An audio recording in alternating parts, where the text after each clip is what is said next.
আজকে অনেক বক্তা রাষ্ট্রীয় স্বীকৃতির কথা দাবি করে। এটা অমূলক না, এটা তার প্রাপ্য। অল্প সময় নিয়ে তার স্মৃতিচারণ করা খুব কঠিন।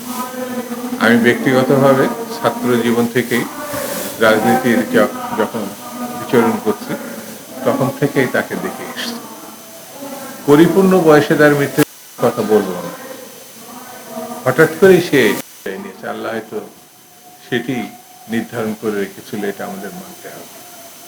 তিনি চলে গেছেন, কিন্তু তার যে সৃষ্টিশীল কাজগুলো লেখা, তিনি শুধু বাংলাতে লিখছে এমনও না, তিনি শুধু একটি বই লিখেছে এমনও না, একাধিক বই, একাধিক ভাষায়, একাধিক বিষয়, অর্থাৎ শুধু কবি না, সাংবাদিকতা করেছে, রাজনীতি করেছে, সাহিত্যের বিভিন্ন শাখায় গবেষণা করেছে।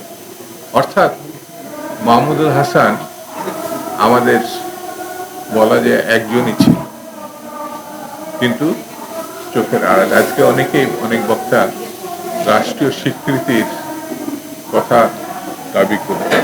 এটা অমূলক না, এটা তার প্রাপ্য।